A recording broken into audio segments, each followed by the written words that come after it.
been fired by Eric Bischoff.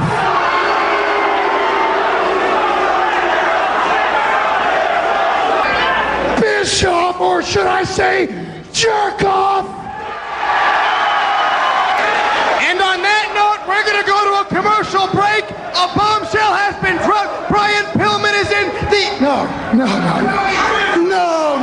Joey Styles. You're not running this interview. I am, because I'm Brian fucking Pillman. You know what Eric Bischoff is? Eric Bischoff is each and every one of these motherfucking smart marks rolled up into one giant piece of shit. What's a smart mark? A mark with a high IQ?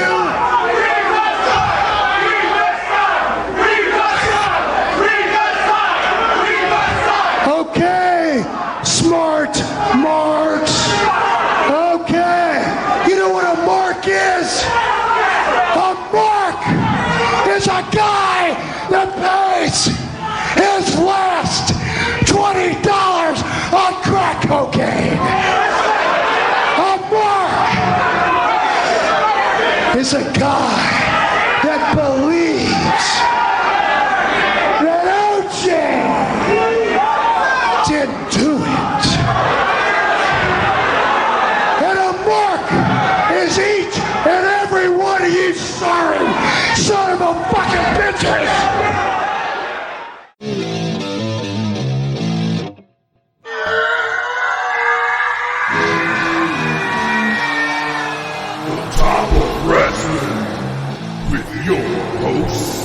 O.D.M. the Professor. Good shit. Late to every episode. Late so much, I'm going to have to buy you a pregnancy test. Bob Rude. I want to be a podcaster. Yay! His mama named Kenta. I'm going to call him Kenta. Dynamite drop in, Monty. That broadcasting school is really paying off for you. That's a bold statement, Cotton. Oh my God, mine just stopped recording. No, we're good. We're still recording. What a dick. I'd cease and desist me. I'd cease and desist me hard. I need a minute to recover off that. What kind of game is it? War games! Let a war game! You're our impressionist. Yeah, I know. That's the only thing I've said in the last half hour. Bark like a dog. Oh, Jinx, holy shit. How did that actually happen? Here we go.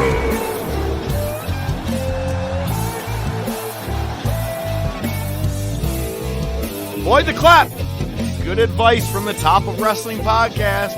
And here we are. We're back for another episode because it is Wednesday. And you know that at noon we drop another episode. And this week is a doozy. Got a lot of stuff to talk about because everybody, let's just talk about it. The internet is already talking about blood and guts. It's divided that way. You have a lot going on there. Plus, we are going to be talking our trip back down memory lane as we relive the Monday Night Wars. And we even have a good shit from N.W.A. himself, Nightwing Analyst. But before we dive in, ladies and gentlemen, welcome to the show, O.D.M. By the way, I loved you in The Wizard of Oz. Ah, you took it. Who's Lou?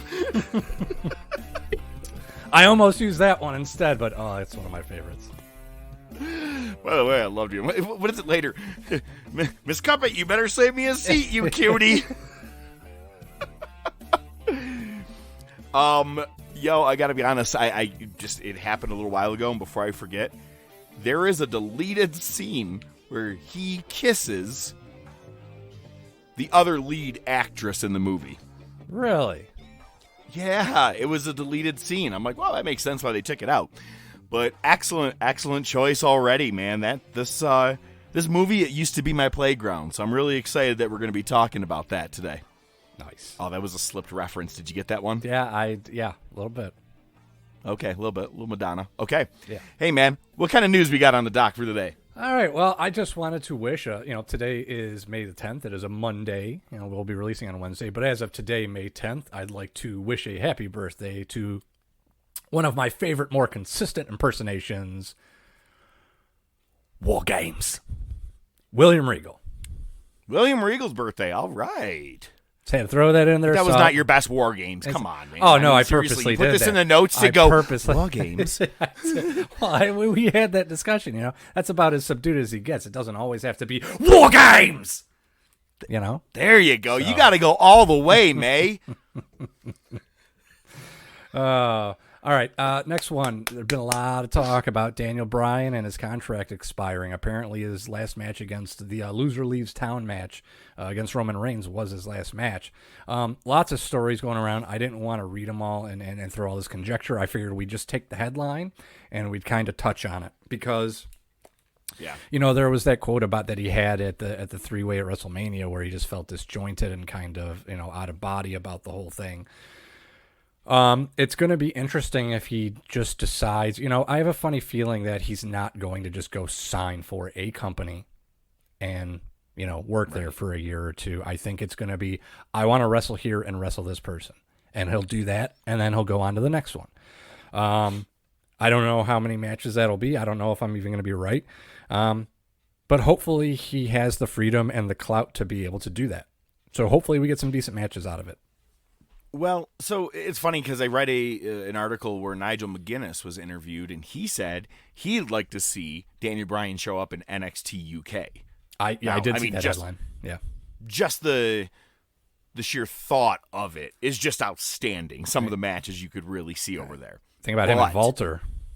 Absolutely, but the problem is he has to be in England.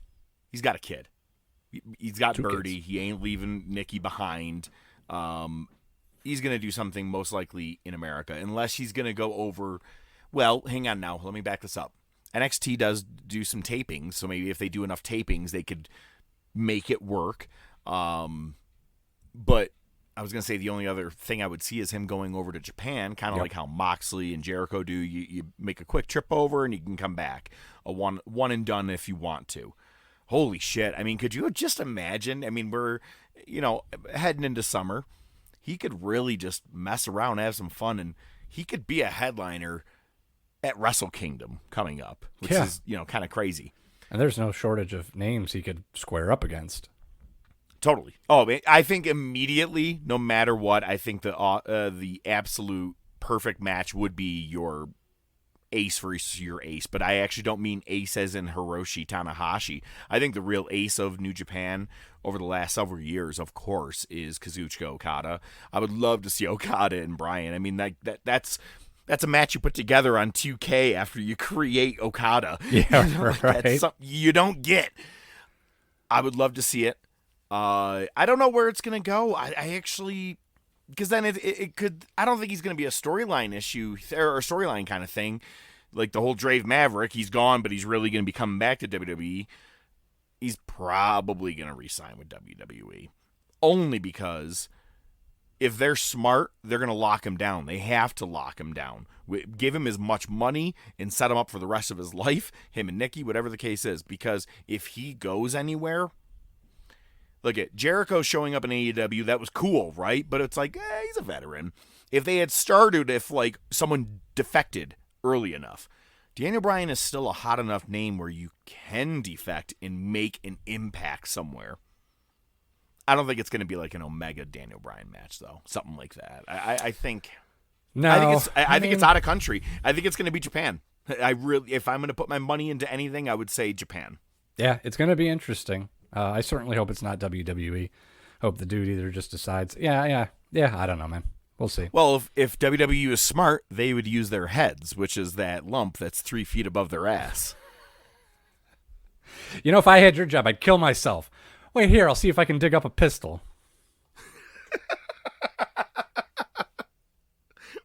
Never tell you look like a penis with a hat.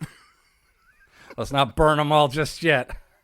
Why? It's awesome so far. It's the second time she dropped that Bible since she's been in there. All right. But, this Sunday, we very rarely talk about recent WWE storylines because why? You know what I mean? Like we did touch on WrestleMania, you know, we touched on the things that we need to at the time, you know, but if you really go back to last season, we weren't really heavily talking about up-to-date stuff because it's not worth talking about. But right now, you have the absolute best opportunity to get people to watch your show if you do one thing and one thing only, and that is you make Cesaro your champion this Sunday at Backlash. I'm not calling it WrestleMania Backlash. It's the stupidest fucking name in the world. Yeah. It's capitalizing on your name WrestleMania, and it makes WrestleMania not worth it to me. You know what I mean? Like it's weird. You're already doing 2 nights. This is a 3rd night of WrestleMania. But all right, Jey Uso comes back, or Jimmy, which one? Jimmy Uso came back this past Friday on SmackDown. I can't wait to talk about later. I did see your Bring It to the Table written down. I can't wait to talk about that. But the Usos reunite. You have the will they, won't they stay with Roman. Cesaro comes in, lays everybody out before this Sunday's pay-per-view. Now, of course, you still have, you know, one more SmackDown this coming Friday. What are your thoughts, man? Do you think they'll put the title on him? I don't think they will. I think this is your typical WWE saying, hey, this guy's over naturally. We'll put him in the main event picture, and then he'll lose and he'll go back to where he was. Listen, man. It's going to be Nakamura. Right, because, I mean, look at what they did with Jinder Mahal, right? Looking back at it, we can say that was a big move. Nobody expected it, and it wasn't, if I'm not mistaken, it wasn't even a Big 4 pay-per-view. No, that happened... Backlash? I think that actually happened at a Backlash. Yeah, I think so. So okay, but the thing is, there was a very clear motivator in that. They were pushing the India deal, and they wanted to capture that market, and it kind of worked, sort of, not really. So I don't see that happening with Cesaro here. So I love the idea from a booking perspective. You can always get the title back on Roman. But if you put the title on Cesaro for a month or two, you've got a feud, and you can draw that out. You could make good. That's all I'm saying. Yeah. So, I'm not saying that he has to become a champion and go on like a Ring of Honor Samoa Joe kind of reign where he has it for like 400 days. No. I don't care if he's a transitional champion. I don't mean like the recent transitional Miz championship, because that one really right. But the fact that it went on Bobby Lashley, you were like, you mother... Okay, all right. It's Bobby. All right, we'll take it. Yeah. With Cesaro, you're right. You could do this right now, and do you know where you carry this to? Your next fan-attended show all the way into SummerSlam. Mm-hmm. And Roman recaptures the title. Makes the family stronger. You have now the Usos behind you. Who else? I don't know. You know, I mean, maybe they could. I mean, there is that talk of MLW. We talked about last week. Yep. MLW. Man, you bring in Jacob Fatu. Holy shit. Yeah. Even if you brought in just Rikishi as just a mouthpiece, anything sure. At all, just something. But my point is that I think that Tommy Dreamer just wrote it. He was the one that I read as well. If I'm WWE, I'm putting all my chips in right now on him. I'm making him the face right now. Who is your face of WWE? No one. You don't have a face. You always have like your big top baby face, right? Mm-hmm. You never have your face of a company as a heel. Never happens. So who right now is an actual face of the company? Yeah. I mean, it was Drew there for a brief while, but I feel like that's been buried. And Edge, I mean... Drew, for the entire pandemic in 2020, absolutely, he was the face of the company. And he did great, I think, for what it was. It's funny, I just read earlier today, he said, I'm still chasing my WrestleMania moment. I'm like, that's cool. So, like, you're still aspiring to make something bigger than what's already happened. I like that. But we don't have an actual face right now. Now's your time to make Cesaro a big top guy. Everyone wants it. You Yep. saw how much everyone went apeshit for him having his own singles match at WrestleMania. The UFO, of course, everything. Perfect time to capitalize. Yeah, the dude's insane. My favorites, there's a clip of him out there. I think it was like in a 4-man tag or something like that, or a 4-way tag, where you just see him run like 30 seconds, and it's just nonstop spots. Like he does like the swing, and then he goes over the top rope and hits somebody. Then he goes down across the floor and clotheslines somebody. Just this whole run. I mean, the dude's insane. He's been over naturally forever. In, out of the ring, I remember that. I've seen that. And you're like, dude, I'd be winded after the first one, maybe 2 guys at best if I made it over to the second guy. Right. Yeah.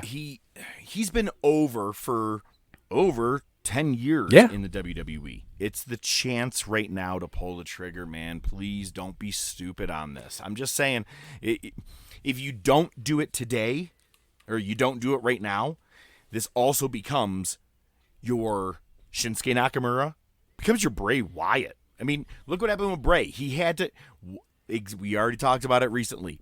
He lost, or didn't lose, he won by DQ in a Hell in a Cell match, and it completely deflated everything of his momentum. And then when they got the title, we went, golf clap. No one gave a fuck. Yep. Right now, you'll get a pop. Even if it's in front of only digital cameras or digital LED screens, it's gonna happen. So make me want to watch that on the Peacock Network. All right. Well, Karrion Kross is calling out Cena again. I don't really want to see this match. It's the second time in a couple of months. Yeah. I don't know. Okay. Cena's too busy doing a wipeout. So, it's funny, I just saw a commercial for that the other day, and it's funny because I remember they delayed it because a contestant died. Yeah. If you remember that, right? And I'm like, well, they delayed it so that maybe it would subside in people's minds. As soon as I saw the thing, I go, a contestant died in that, I think. Like, it was just like, I'm like, well, that didn't subside, never mind. Yeah, right? I'm like, I wouldn't even host it, or have it on TV. It's him co-hosting with someone else. I didn't even know that. I thought it was strictly him. What I want to say about this whole thing, it was from BT Sport that Karrion Kross is calling him out again. Again, fantasy booking, or if I am WWE and I'm using that lump that's 3 feet above my ass, that is a perfect NXT title match at SummerSlam. He's the champion. He keeps calling out John Cena. Cena hasn't wrestled in a long time. You need a big draw name. I tell you right now, even as a guy who's not necessarily a Cena mark, if you put him on the card, it will sell out. Yeah, you would think so. All the John Cena fans, He's your Lesnar right now. He's the big draw name, right?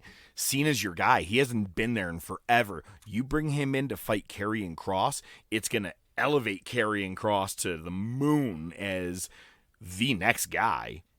Win, lose, or draw. Doesn't matter how the match ends. I would put Cena and Kross at SummerSlam. Why I put that in the news myself is because it's the second time in a couple of months he's called out Cena. That's amazing to me. I'm like, I've never heard an NXT guy call out Cena that many times. He's pulling on Macho Man on Jerry Lawler. Oh my God. So one more speculation that I have for you. Did you happen to see the tweet that Kenny Omega put out about his finals match from the G1 Climax 27 match against Tetsuya Naito? Next to your notes, no. Okay. Awesome. So, he puts out a tweet. It's a picture or a video of the match. And Omega's exact words, he robbed me of winning 2 in a row. Because he had won the year before against Hikaru Goto, I believe it was. Yeah. And he said, I gave him, as in Naito, the best match of his career, and I can't forgive that. Because he robbed him of 2 in a row, and he gave him the best match. Why is he all of a sudden doing this? Or is he just being the smartest man in the business right now? Which is going to be the best thing to bleed into when we talk about Dark Side of the Ring in a couple minutes. But is he just playing everybody? because that's smart. Or are you really going to have Naito and Omega somehow clash? Yeah, I mean, it's one of those matches that's kind of written itself because there's a history there, and, Omega obviously was in New Japan, so there's certainly a lot of potential there. I just think it's one of those things where it's so easy to get caught up in everything because Twitter's so accessible that even when there's not this forbidden door being opened, there's still the potential for people. I mean, you see it with Orton. Orton would always talk shit across brands. I think the Revival's done it with Teabag and Mace. So It's T-Boz and Left Eye. It's T-Boz. It's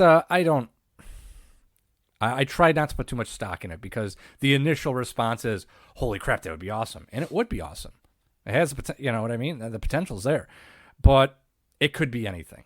So I'll wait until we start to see something a little more solid to start really investing in what could be. Well, and here's the thing. WWE, they control like 95% of the tweets that any of their talent put out. You know what I mean? It's if you put something out, you better hope that Vince McMahon would be standing next to you and he would say it's okay. And if you don't, you notice they get taken down real quick, right? Because people are like, oh, shouldn't do that.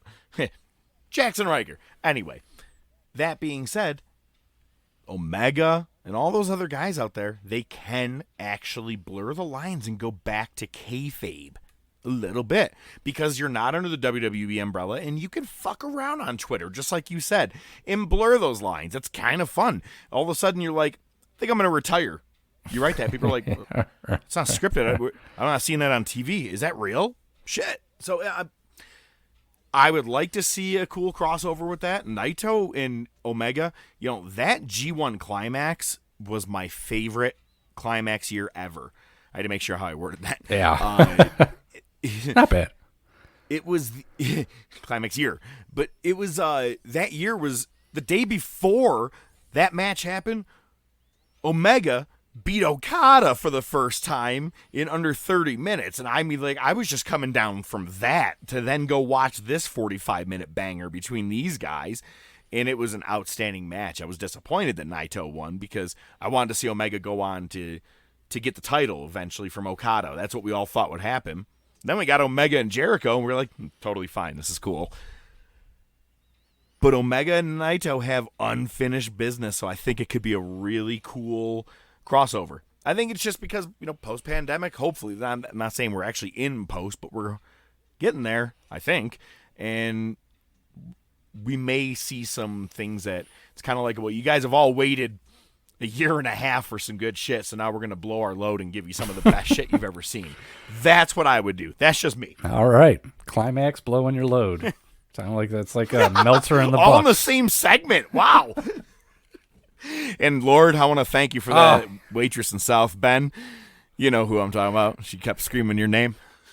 May our feet be swift. May our bats be mighty. May our balls be plentiful. I love that part in the fifth inning where you scratched your balls for an hour. If there's anything worth doing, it's worth doing right. You want me to just go out there with an organ grinder? If your knees are up to it, fine. You quit drinking? Well, no, I just can't afford it.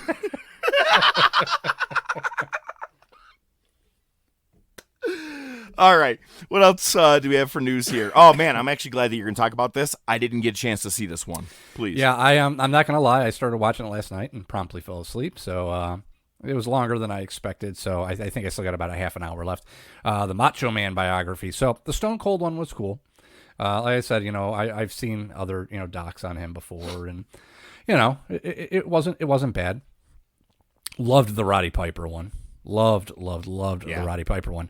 Macho Man one was okay. They did show his time, his ICW and, his family's promotion and how they were kind of outlaws and really great how he would, cut promos on Lawler, and then, once ICW folded, he was able to go have the match and it sold out. I want to talk about ahead of your time, booking and just, that's without social media and all that other shit. So that was really cool. What I didn't like was I maybe got about 2/3, maybe halfway through it. Twice they, and obviously they're going to bring up Elizabeth. You can't not bring up Elizabeth. But, like, they talked about it real quick, and they kind of got, like, really somber with it, like, talking about how, like, there was suspected abuse and all this, and, he was real domineering over her. Hogan, as full of shit as ever. And then, they kind of went on and went back to Macho Man in his career, and then they went... Wait, back up. What do you mean Hogan was full of shit as ever? What did he say? Oh, I didn't get to see us. Remember this. Just talking about, like, when Liz left, and was staying at his house. At Linda's, which I remember from Dark Side of the Ring. Right. And, they talked about, how Hogan, noticed it, and then, he went with Randy to, like, a hotel that she was at or something, and Hogan bolted, and just the way he's telling the stories, he seems to have a very revisionist history. Like, he talked about how he basically got all the wrestlers to move to Florida with him. Well, that's actually not a lie. I mean, everybody did kind of Some did, but I mean, it's not like there was a promotion down there already, Right. Well, by 94-ish, for sure. Right. By 94, 95, he had, he brought over Big Bubba Rogers, Nasty Boys, Macho Man, Virgil, Ted DiBiase. I mean, everybody was all going over there and living in Universal Studios. Here is...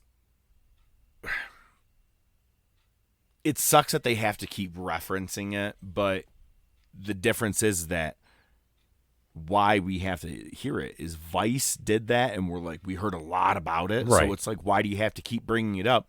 This is A&E, it's biography, and it's WWE helping involved as well.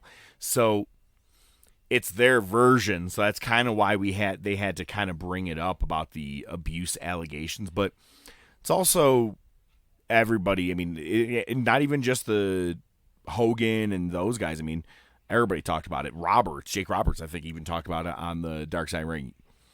Very protective of his woman. Oh, yeah. And they're like, why would you bring her into this business if you're that? But he had no other way of keeping an eye on her, because if he left her at home, who's she fucking? That's one way to put it. Paranoid dude. Yeah. But you know what's funny? That being said, I can't wait to talk about Savage in a couple of segments and a little bit later on. Oh, sweet baby, yes. God damn, it was awesome.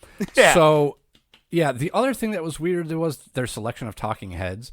They had Steamboat. They had Hogan. Do you mean when now you say talking heads, do you mean just like the people that they you were may ask yourself? What did you say? Oh, you may ask yourself, how did I get here? It's the same as it ever was. Great song. Love the talking heads. Loves the talking heads. Yeah, like, so they had, like, a lot of key players, But then they had, and the weird thing was when they would introduce wrestlers, they would show their action figure. It was just really weird. Like, they had Jerry Lawler. That makes sense. They had Kurt Hawkins. They had Natalia. They had R-Truth. Now, Natalia, at least as a child, had been to Macho's house because Brett was tight with them and all that stuff. So Okay. that, I mean, there's at least that connection. And I don't even remember, they had some actor/comedian on the show. I don't even remember his name. Bubba the Love Sponge. Oh, man, I saw someone bitching about that online. Oh, X-Pac. I don't even know who that is. X-Pac had some shit to say about it. He said, do you say you don't know who Bubba the Love Sponge is? Are you being serious? Yeah. You know about the whole Hulk Hogan sex scandal shit, right? Okay, Okay. All right. Well, brought you back on that. But X-Pac actually got on Twitter and said he was disappointed in the Macho Man documentary or the biography as well. And he said, why is Bubba the Love Sponge getting so much fucking airtime? Yeah. If this is about Hogan, fine, but why Savage? There are so many other guys, and I know a lot of them are deceased, but you could have brought Brett, Ted DiBiase. You could have brought fucking Zeus. No, not Zeus. Sorry, no. Lister passed away. But you know what I'm saying? Like, you could have brought a lot of different people in, man. They could have talked about him. Kurt Hawkins, what the what is it? I sat in the 71st row of my Oklahoma arena or whatever the fuck it was. They're just fans marking out pretty much, talking about how awesome he was. Other than this is a definite WWE Oh, yeah. heavily sided produced doc. Well, that makes me not care about the biographies as much then. Obviously, Dark Side of the Ring is where it's really at. But speaking of that, that's the whole point. Vice, they'll test the boundaries. They'll talk about anything they want to. A&E and WWE produced together, much like the Peacock Network, and they're taking off all the controversial moments. The Booker T biography does not have anything about the WrestleMania 19 build-up with him and Triple H, because obviously all the controversial remarks. Oh, the one where it took. It's funny is that the because one where Triple H took 2 minutes to climb over and pin him, and he still did? oh my God, yeah, that's even if you couldn't bury the man enough race wise, you had to also bury him wrestling wise by taking a 45-minute crawl over to pin him. Yeah, I remember being at my buddy's house and we're like, how did that? What? Yeah. How was that a 3? Like, we were all anticipating the obvious kick out. But it's funny because at first I go, all I've ever seen is, as of recent, they're like, the comment that Triple H made about the people like you don't get to be champion. So to me, I was like, well, wait, was WWE's angle more like guys like you who were, B wrestlers or C wrestlers from WCW, blah, blah, blah. That's what I thought it was at first. And then apparently a couple weeks later, he was like, yeah, you could shuck and jive and dance for us. And I go, oh, never mind. Yeah, no, it was race driven. Never mind. Because it was a while ago, man. It was what, 15 years ago, more, whatever. A couple more, yeah. 17. I couldn't remember fully how heavy Triple H was apparently doing that also. Maybe it's because, unfortunately, our society at that point was a little more desensitized. Yeah, and that stems back to the DX days, too, man, if you really want to go that far. There you go. Exactly why the Nation of Domination parody skit is no longer on the Peacock Network. So that's why they took this part out. That being said, now, if we're going to talk about people who are going to tell you the truth, people who are going to talk about everything, man, let's talk about the Dark Side of the Ring from Vice. It was a 2-episode premiere, one on Thursday, one on Saturday, I believe. And if you were smart enough and you just have YouTube and you subscribe to Vice, they let it out a couple of days early on each one, which was perfect. I'll watch on my phone. And holy shit. After the first one I remember I sent to you, I was like, oh my God. I'm like, we're going to spend a long time talking about this. Probably not, but all right. I want you to talk first. Give me your thoughts, or if you want to go in order about how things go. Let's just, however you want to break it down. Man, it was... Break it down! It was excellent. That's really all I can say. Okay, all right. Well, yeah, grade A, that's it. The stuff with the multiple women and the multiple kids, I honestly do not know any of that. I didn't know about any of that. I only knew of Melanie. Well, here's the thing. Well, with Melanie, the producers showed great restraint with not vilifying her any further than her own actions vilified her. I was going to say her own family has already done, or her actions has done. You're right. They let it be a natural kind of thing. It'll speak for itself. I don't want to spend too much time on this. What I was curious about was what put her where she is. Because it definitely seems like she's living in a halfway house or something similar to that. I'm going to go ahead and say meth. And why I say that is just a guess, purely a guess, okay? The missing teeth, the way her body, her arms were looking, she looked ragged. Not saying she's doing it now. I'm saying that, I mean, they even said after Pillman's death, she dove into, I mean, she was even saying, she's like, I was having bottles of vodka. My daughter found me with, or was it Junior that found her? One of them found her with a bottle of vodka right next to her head, like, and they took the kids away from her. Like, she was taking pills, everything, and she got with a new guy. And we'll talk about that in a minute. But so she went through some shit. So yeah, I think you're right. Like a halfway house, but you're saying I'd like to know what it is. drugs, lots of Yeah, them. I mean, it could even just be meth, alcoholism. It was just one of those things that, again, they were very tasteful when they really didn't have to be. They would have had every right to trash her. You were talking about the guy. But it wasn't about her. It was about his, right? And I'm not, and no pun intended, his vices, his things that he was going right. through. You're talking about the guy after. What about the guy before Pillman? Do you know who she dated before? Oh Pillman? my God, Jesus Christ! Yeah, that. Oh my God, I forgot about that part. The one that beat the living shit out of her, right? Ultimate Warrior. She dated the Ultimate Warrior before Pillman.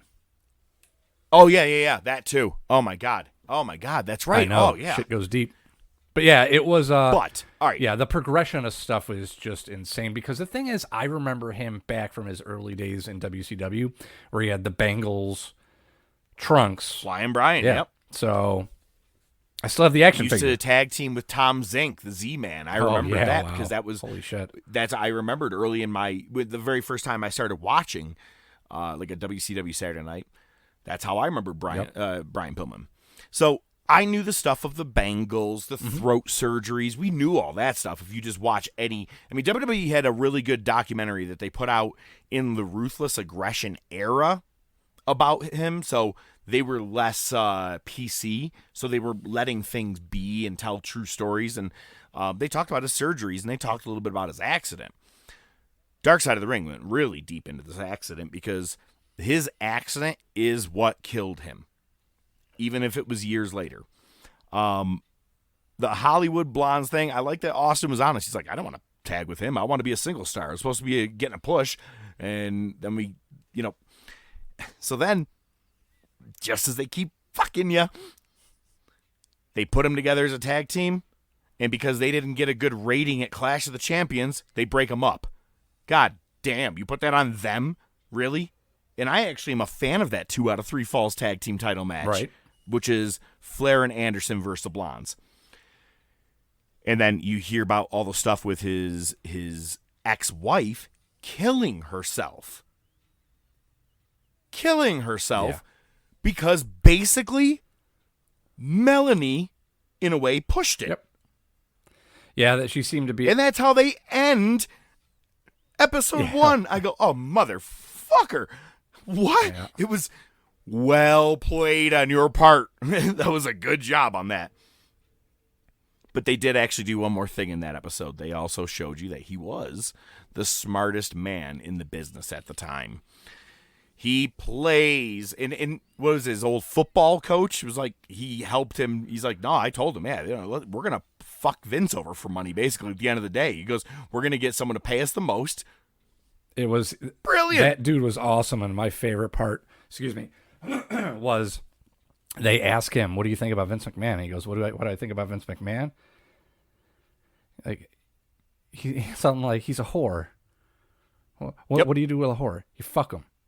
That's what I think of Vince McMahon. I was like, okay, we're not holding back here, I guess. As soon as I heard that, I legit, popped my eyeballs. Wait, like, what? Whoa, okay, all right.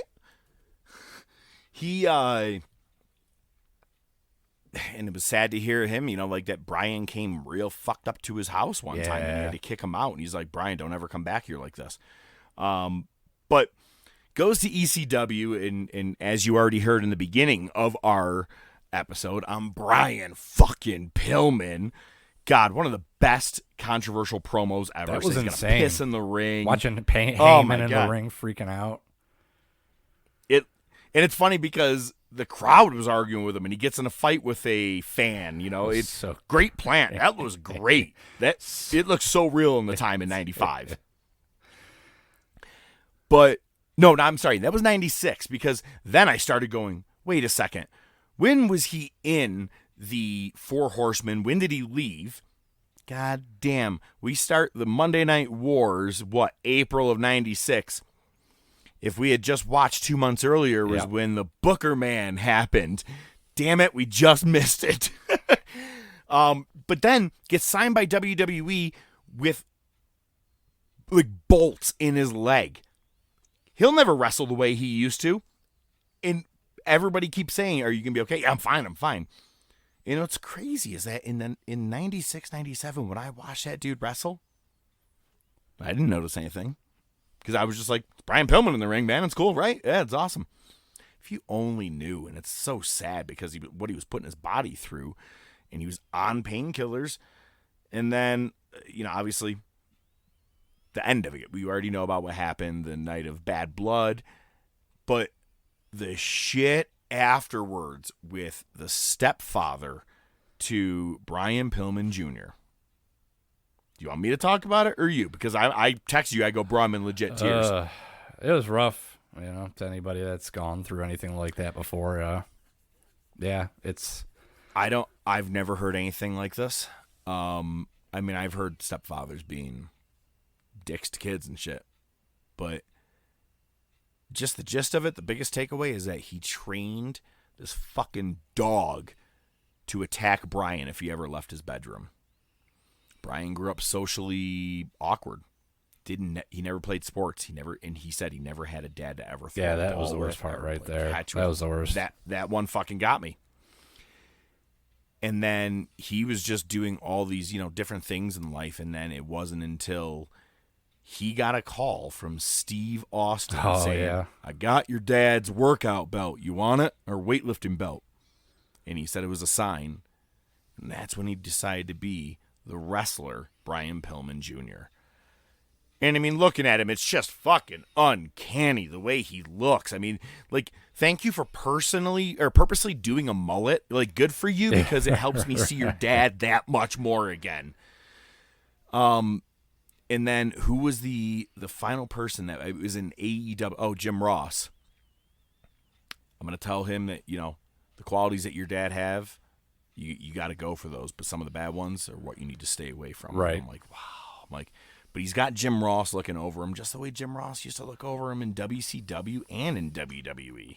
Cornette's the one that found out, calling the hotel. Oh my God, that's right. Cornette had to find out from the. Yeah. And when you see Cornette get choked up, that and the Owen one, those are the two where he does. Yeah. But when he said, "Is this a rib?" Because Brian was pulling the wool over everybody's eyes that wrestlers thought he was faking it. They thought he was pulling an Andy Kaufman kind of stunt. Brian Pillman Jr. said when he found out with the family's all crying, he's like, "Where's the camera?" He's like, "All right, I'll play along." Yep. And he goes, "I'll huddle in." Oh my God. That's insane. That's how fucking believable your dad was as just a character in general. Yeah. So that was unbelievable. But let's talk about at least one most recent thing that happened. We're not going to say it was a Wednesday night war because there's no wars, but let's talk about blood and guts. Did you know that for some reason I thought there was a bumper there. Never mind. You're just waiting on something. Did you know? Well, I'm going to go home, have a shower, shave, give the wife a little pickle tickle. God damn it, you took it from me. You just had to... Never mind. Oh, phrasing there for a second. I came up with a new name for AEW. Well, actually, it would still be AEW. Just it would be Airbag... I was going to say a new acronym or whatever? Yeah, okay. Airbag Elite Wrestling. Come on. Why is everyone shitting on this end? We'll get there. Well,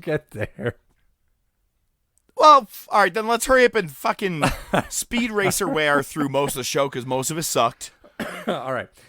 Moxley and Kingston defeated Omega and Nakazawa, mostly Nakazawa. Double or Nothing is Sunday, May 30th, and they've announced Britt Baker versus Sheeta for the title. I really hope Baker takes it. Just put it on her. Right. So wait, I have a question. Yes, sir. We're 20-ish days away from this pay-per-view. You have the women's match announced. Okay. If you're going to announce it this early, Britt better win.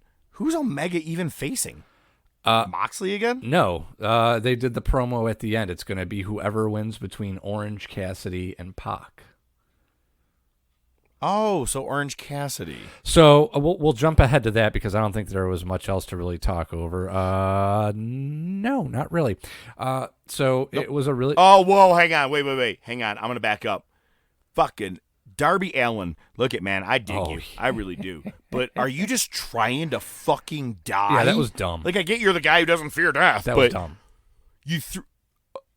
what's That was dumb.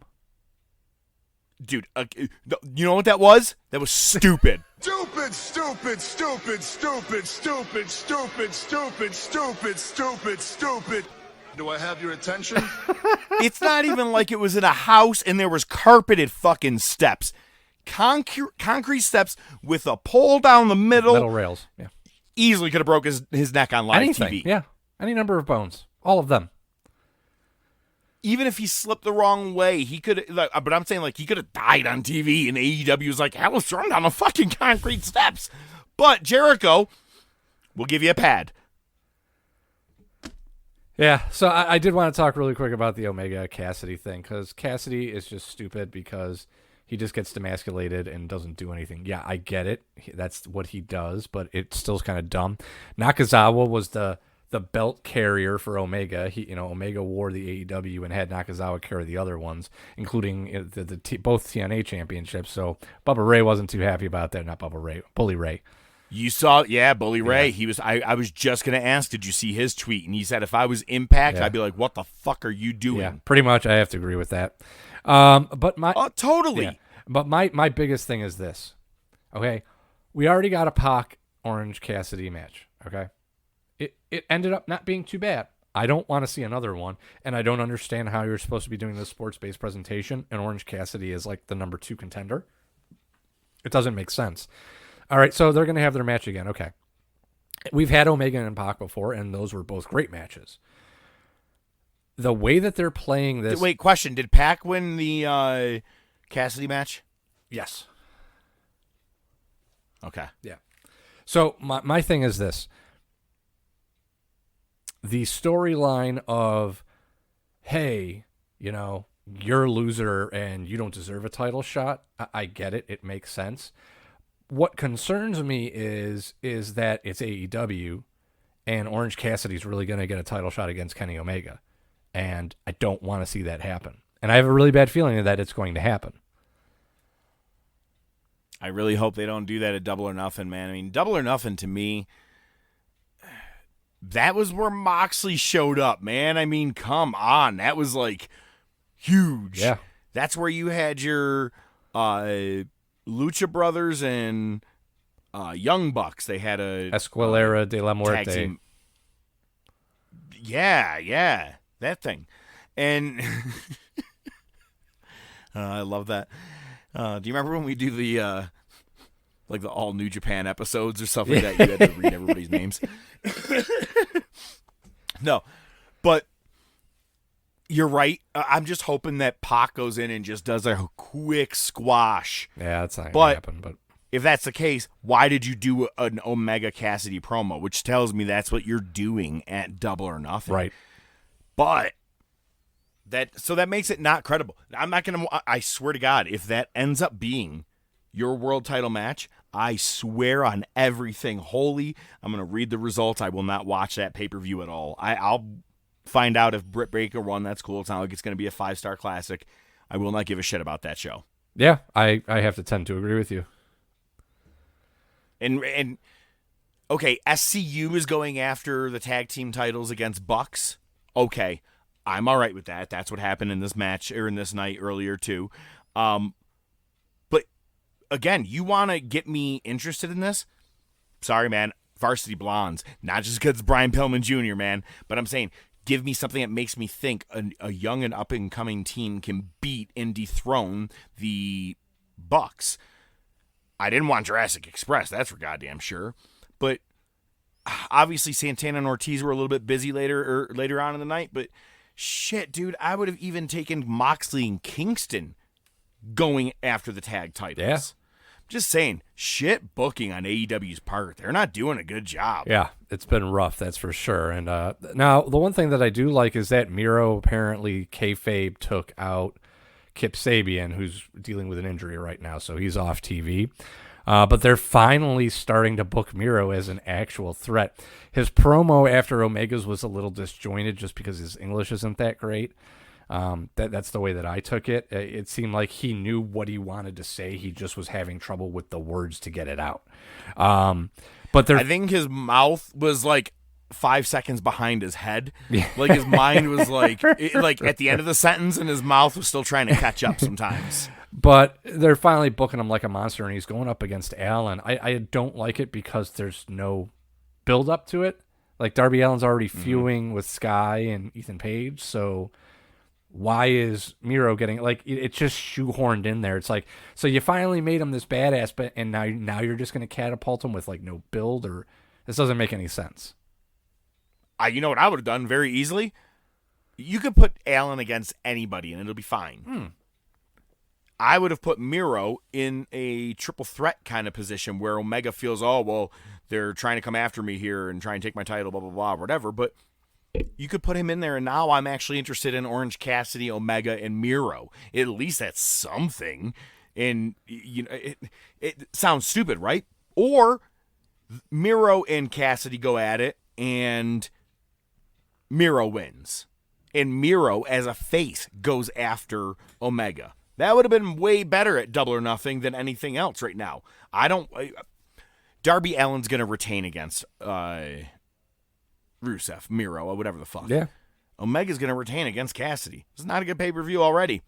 Yeah. You know what I would have saved for the pay-per-view? What we're about to talk about right now. Blood and guts. I personally would have made this my main event at Double or Nothing. Why'd you have to push us all the way? 4 weeks. Yeah. 3 to 4 week difference. You aren't hurting that bad for ratings right now that you needed to do this. Nope. Not at all. Because you know what my biggest pet peeve was in Blood and Guts? Picture in picture. Yep. That's my worst takeaway out of the entire thing. Let's break it down. It's a split community out there. You got some douchebag in WWE who said it set wrestling back 60 years. Go fuck yourself. Yeah, I don't see how. Everything WWE does sets themselves back 60 years. That was a more original War Games, even per Sean Spears, a more original type War Games than the NXT War Games. You didn't see trash cans. You didn't see kendo sticks. You didn't see this, that, blah, blah, blah. There was a chair and Jericho's bat. Is that it? Anything else? Not that I remember. That's it. They used the cage, relied, and the poles to their advantages, but your surroundings, what you're supposed to. Yep. We'll hold off to the very, very end about the ending. I thought the whole match was fantastic. People are upset about the blood. Well, guess what? Can't control how much blood comes out of you once you cut yourself. Sure. And people are like, oh, well, it was too graphic. Well, the funny thing to me is that once I saw that after someone comes in, before the next guy comes in, they're already bleeding, I go, well, everyone's bleeding in this match. That's a guarantee before the end of this. And I knew Jericho was going to bleed on top of the cage once he was up there. It's funny because you could tell when one of them took it off their wrist tape and shit. It was I a little could too tell obvious. a couple of them. Yeah. But overall, let me ask you, what was the name of the fucking match? Blood and Guts. Yeah, right. So why is everybody upset about the fact that blood was in this? If there was guts in the middle of the ring, like someone actually took a knife, split them open. Oh, hang on, Santana used the fork. I'll always bring that in there. But if someone got split open and their guts came out, okay, that's a little too much. But the way it was, that seemed like real warfare. People who were hating each other. My favorite part of the match wasn't even a move. Dax had Ortiz up against the cage, his face right up against the cage, and Santana on the outside goes, I'm going to fuck you up when I get it. I'm going to fuck you up. Said it twice, and I go, it's like a real war. And when he got in, he came right after his brother. You know what I mean? Like going right in there. It was, I thought, and it was well played too. When you went in to help save someone. Hurry up, save your guy. It wasn't to just go in and start fighting one guy. You had to go in and save your other guy. And if you got a beating doing it, you did it. I thought the whole match was well done. And I actually thought the finish was brilliant. brilliant. I'm going to throw this motherfucker off this cage if you don't fucking submit. All right, we surrender. Don't fucking kill our guy. That's a call back to the one with Mongo. Yeah. That's the exact same thing. But hasn't been done in years. I liked it. Yeah, think about that, man. I'm going to throw this motherfucker. Wait, it's like that Chappelle show. One more step closer. I'm going to kick this motherfucker out the window. Now that I'm bleeding my chest. But I got the message. All right, man. I went on everything I had to say about it. Now give me all of your opinion, and then I want to talk about the finish. Okay. People, of all the things to complain about, some people were complaining about the, not complaining, but, trashing Inner Circle's prison attire. I thought it was cool. It represented where they're from, so I thought it was funny. I thought it was dope. Yeah. And I liked the Pinnacle's matching white outfits. I thought it looked dope. Nice and retro. That was my first thought. When the Pinnacle came out first, I go, ooh, everybody's in white. I dig this. I go, that's a team. That's a stable. When they came out in the jumpsuits, swear to God, and I swear to God, I'm getting goosebumps right now thinking about it. I go, it's on. It got me excited because we're going to war, boys. What are we wearing tonight? Santana and Ortiz are like, well, we choose whiteface. Dead presidents, man. Dead presidents. It was awesome. That's exactly what I thought of as dead presidents. Yeah, they've done that Good before. for you. Yeah. So, I love who they chose to start the match. Sammy Guevara and Dax both Harwood. guys was perfect. It was you couldn't have picked a better starting point. Sammy just coming right over the rope of the two rings. Beautiful spot. They went right to the blood. Dax, I believe it was a corner post shot. He started gushing after that. Yep. It must have... Gushing. Yeah, bad. I don't know if it was the blood or if it was humidity in the air, but there was a span of about 60 seconds, and it's when Cash came in, that there were like 3 botches on the turnbuckle because people jumped up there and they slipped. Like, it was scary. Like, there was a couple of them that were really scary. I know exactly the part you're talking about when he jumped in, he jumped over the rope, and it looked like he kind of stumbled, and then he went for the move, and I was like, yo, are you not, like, I actually rewound it to see that part, and I go, did he not have his balance properly when he went to go make that jump? And then when he got on that rope, he, like, oddly took down Ortiz. Yeah, it was really weird. You're right. Yeah, good thing you brought that up. I forgot about that. It was part. sketchy, but it didn't seem to happen too much more. The Hager Wardlow stare down didn't really pay off as well as it could have, but it was still funny to see. Yo, Hager almost got killed when he almost got dropped on his head. Yeah. They definitely went to war. I don't know if you saw pictures of Sammy Guevara afterwards. His arm? That dude is blown up. But I thought he was wearing blood from Dax. I thought that's what it was. I thought it was his blood on his arm at first, and I go, oh, no, he was really cut up in his arm. Can we talk about Sammy Guevara's cutter that he did, where he did like a flip off the rope and then did the cutter? Oh, my God. You knew it was coming down to MJF and Jericho. Were those real boos or were those piped in boos? Because if those were real, solid boos, it sounded like no one in Jacksonville liked MJF at all. You know what I mean? I'm like, that's how awesome of a heel you are. You could still get solid boos and you don't even hear like the marks. You know what I mean? Like that was impressive. Yeah, I don't know. It wouldn't surprise. I don't think they would pump in boos. Well, I could see it either way, I guess. I don't know. But either way, the visual of him like screaming at the crowd, blood dripping down his face, it was fucking what a great shot. What a great shot. If nothing else, you got that moment. And that moment was everything. I love him putting on the ring. His face is all bloody and just pops Jericho. Jericho goes down. And he kind of just taunts the crowd. And that's when you get that picture.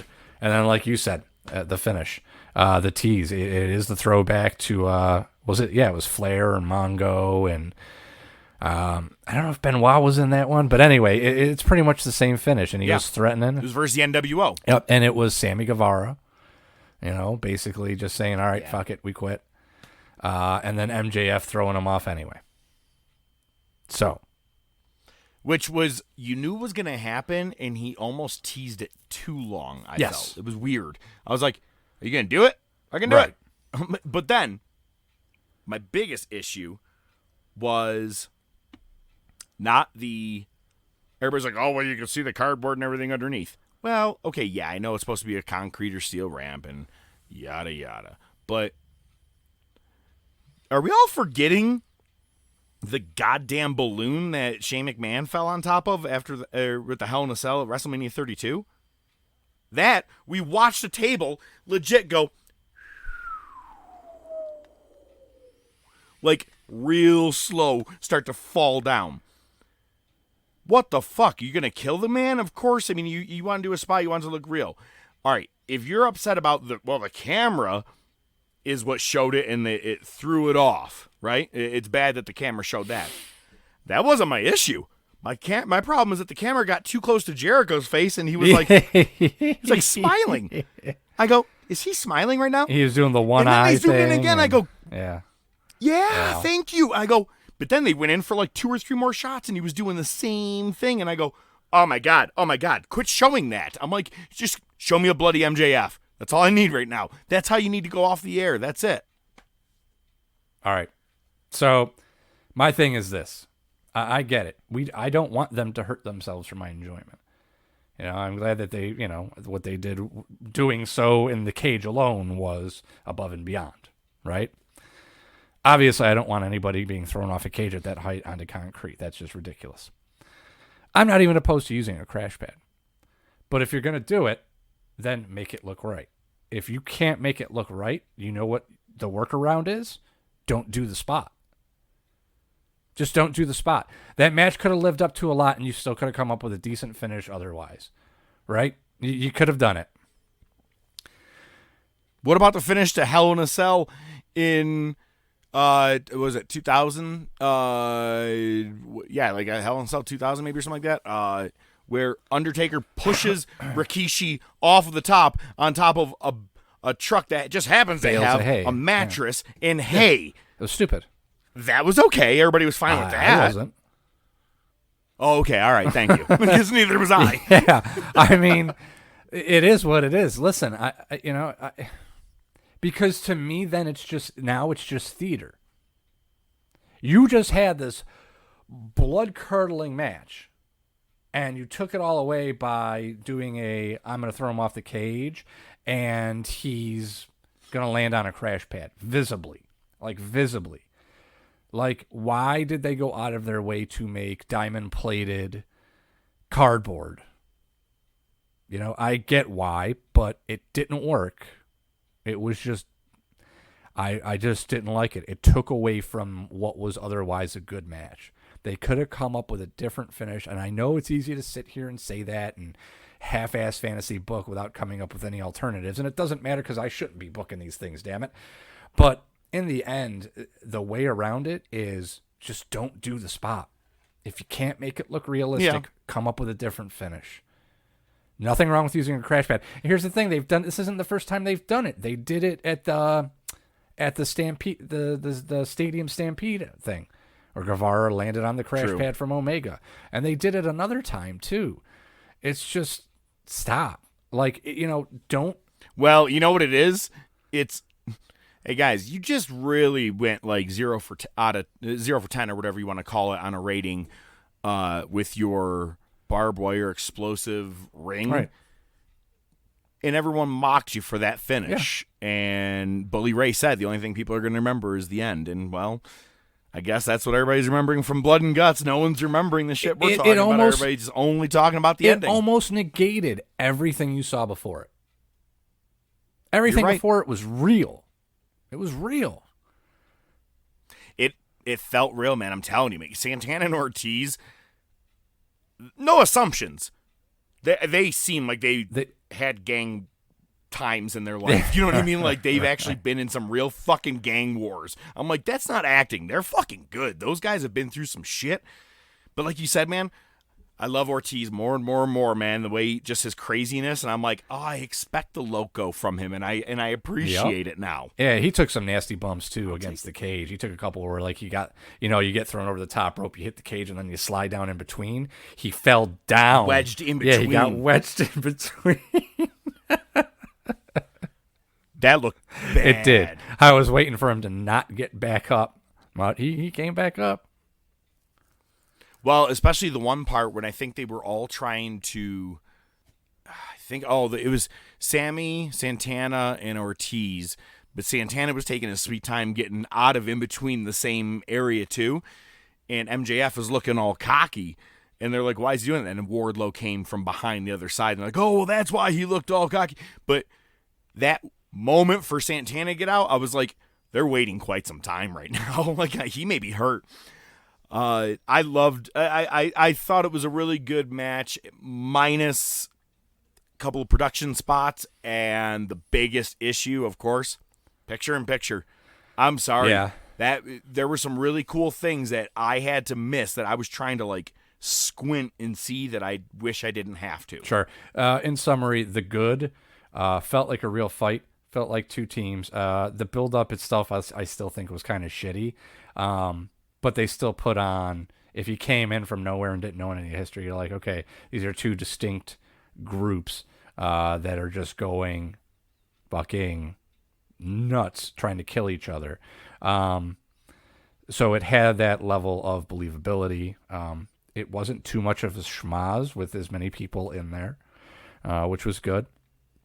The bad was like no Tully. He ended up unlocking the door so they could get out. Right, but I mean, beyond that, not as much involved as I thought he was. Right, be. Yeah, that's true. I mean, especially given his history, but yeah, the bad, like you mentioned, the picture-in-picture and the razors, they were just too visible too many times. Yeah, especially but Jericho's was when the worst. He knocked. I was just gonna say when he knocked Jericho down, they should have went directly to MJF and showing off the ring, everything at that point. They took way too long to cut over to MJF, and I go, and there's, as soon as you see them looking like they're putting their head on a desk, you know what I mean? I'm like, and there's the slice. Or if you see them playing with their wrist tape. Either way. Well, it could be a good, it could be a bad each week when we bring it to the table. Let's see what happens this week. Just bring it, bitch! Oh my God! Well, just judging by the wording of yours, I'm going to say yours is probably negative. And guess what? So is mine. Dude, there is a decline in wrestling in general. I feel like it can't just be us, man. I feel like people are just extra negative. No one's like, oh, this is great. This is awesome. No one likes matches anymore. It's like, I really feel like, is it the pandemic and we've all just given the fuck up and what is it, man? I can't figure out, but I feel like wrestling in general, I mean, shit, we had WWE versus AEW versus NXT versus, we have all these things and no one gives a fuck. I don't get it. That's what I want to bring to the table, is that my mind is completely blown that we have this many wrestling companies this day and age and no one could give a shit. Yeah, I think the pandemic definitely has to play into that to some degree, because with no crowds, the bar's been raised. You know, you gotta work a lot harder to get any kind of rating or anything that's worth watching, and that happened right as AEW was taking off. So, yeah, it's true. You know. Yeah.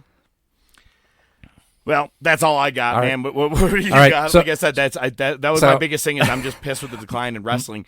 As we're trying to kick off a podcast and get real big, I'm like, well, no one gives a fuck about wrestling. Yeah, that one came to bite us in the ass. So hang on, wait. I just want to read this last thing I got here. He grabbed her breast. Don't eat the wrapper, Stillwell. You're gonna lose. Your kid ate the lineup. All right. So nobody's going to be able to get the context of this, but Professor, you'll be able to see it. So I'll just do. Yep. He just fisted me. Phrasing. We get a throwback SmackDown, and they basically took the formula for Roman Reigns' inflatable virtual dog and applied it to the SmackDown fist. Remember how cool the old set was? And they brought it back for the Cena Firefly Funhouse match at WrestleMania.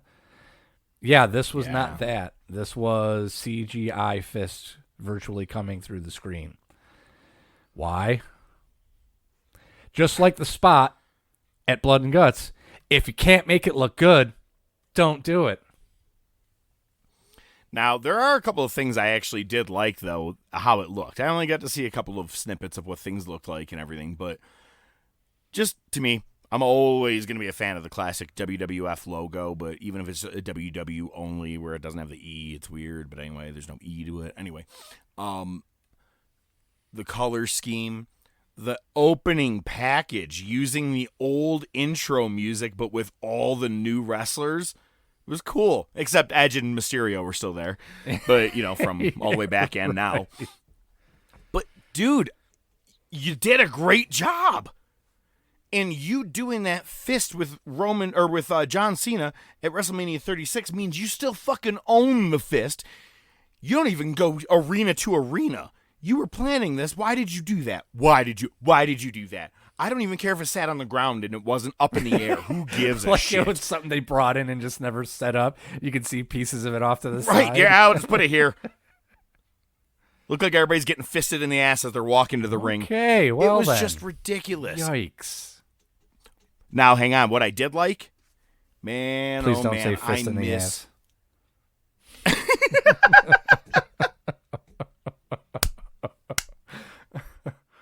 And we've derailed.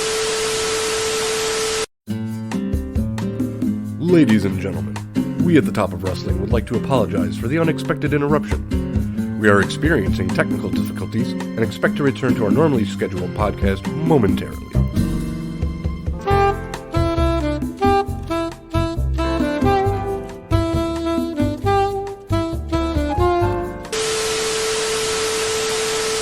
What I really do like... Fuck. No, man, you threw me off. Oh, match cards. Mm. When they're like, and up next is this, or the segment, what your next segment's Right. going to be. It almost looked like the old Superstars of Wrestling or Saturday Night's Main Event kind of old school one. Because even SmackDown didn't go that old school. You know what I mean? Right. But I want to talk about a couple more old school things. Michael Cole wearing his old jean jacket. Pat McAfee being Vince McMahon. It was interesting, but you didn't bring me the fist. Yikes. One thing we don't need is a fist hat trick. Nobody in the whole building but us, Nightwing. Wing. Eh? It's Nightwing. Really? Huh. Guess I was thinking of that goofy mullet you used to have. Yeesh, that was like a whole decade of bad hair days. This is such good shit. Hey everybody, it's Nightwing. I've been away for a little bit, but hey, I'm back and I got some really good shit to talk about. I got a couple topics on my mind. So let's go ahead and get right into it. First of all, those A&E channel shows that I was talking about with WWE's biography and WWE's Most Wanted Treasures, they have definitely given me what I wanted as a fan. And I like the fact that the archivist on the show is really talking about a physical museum or physical Hall of Fame. So who knows if they really got some plans for it, and that's going to be the swerve that we get at the end of it. And speaking of swerves, let's move right on into NXT. I like the Swerve Scott angle. I've liked him since he's debuted. I just think that they've given him a lot of yo-yo booking, and I'm not really much of a fan of how they booked him because I do see his talent, I see his potential, but I just don't think they know exactly what they're going to be doing with him. Now, I'm also really, really big into the booking, and saying that I'm critical of WWE booking is a serious understatement, almost criminal. But what I got for you guys today is there's something I noticed on Raw that I have to say it was really well booked. If you noticed in many of those backstage segments, the Lily doll that Alexa Bliss has been using was in the background of several of them. And then at the end of it, when she cut her promo, she talked about Lily's adventures. So if you missed the doll in those backstage segments, I'm not exactly sure where they're going with it, but they're starting to book something right, and they're slow building it a little bit. So we're going to see a payoff in that very, very soon. So anyway, guys, there's your good shit. Have a great week. N.W.A. bringing another awesome good shit. Dude, was that like a minute long, and he brought 3 awesome segments out? Yeah, it was about a minute and a half. Yeah, nice light in.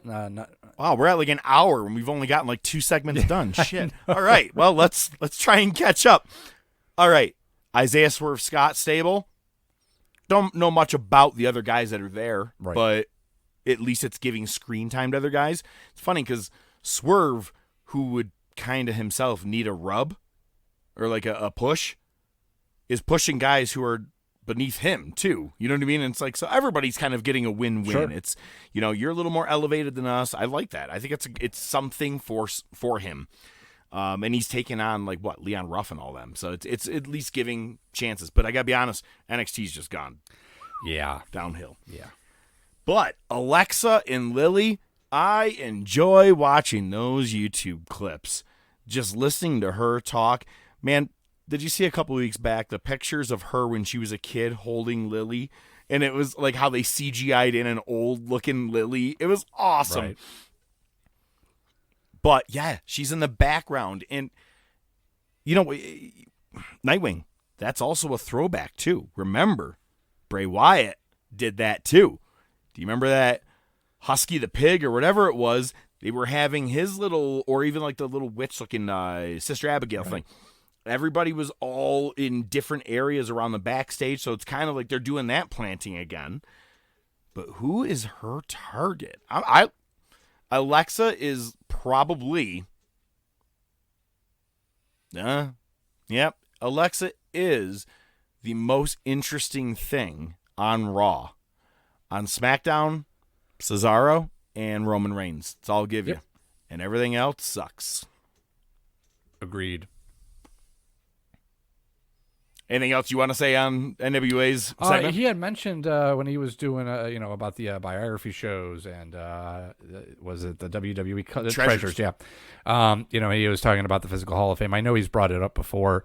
I definitely think this show is the lead up to that Hall of Fame. I would have to imagine because they're going out of the way to collect all this stuff. So, it definitely seems like that's where it's headed. I know there's been a lot of conflicting reports about whether or not they're going to do it. And, some people think it's a good idea. Some people don't. I would have to imagine that they're going to, but it seems like a weird time just with the pandemic. But then again, if they put it in Florida, people will still come and, they'll just go. Well, now that is interesting. Or Texas, man. Look what happened this past week at the boxing match. 73,000 people in Arlington, Texas. Ask me where I lived fucking 4 months ago. Arlington? Yep. Anyway. Everything, man. Wherever I go. Here's another one. Do you know the comedian Sebastian Maniscalco? Yeah. He's going on tour. He just finally announced it. It's the Nobody Cares tour or something like that. Nobody Does That or something like that. And I'm starting to see, because I'm going to be heading back to New York this summer and everything like that, I'm legit on the opposite side of the fucking country every time he is on the other opposite side. God damn my life. And I even wrote to I texted my wife, I go, we live in an RV. We should be mobile to be able to go to these places, and I miss everything. So maybe I'll get to go to this supposed Hall of Fame.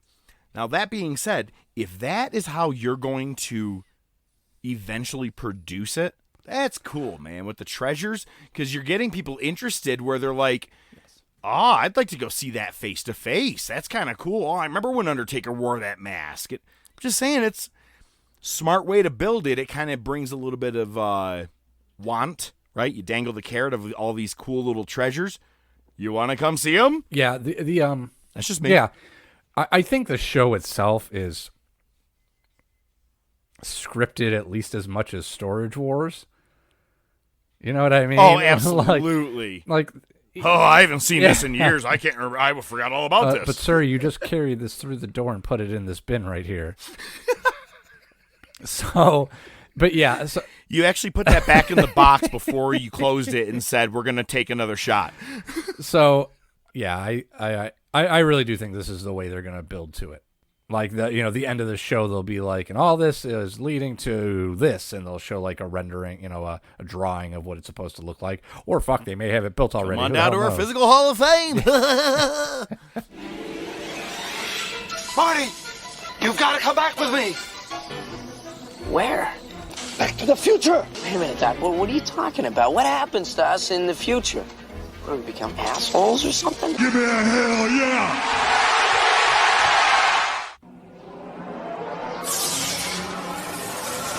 You want a war? You're gonna get one. Mick Foley is going to win their world title. Has been paid for by the New World Order. Come on, Vince. Step into the ring. My God, the battle lines have been drawn. D-Generation X invades WCW tonight. Austin 316 says I just whipped your ass. Have a nice day. We got New World Warrior.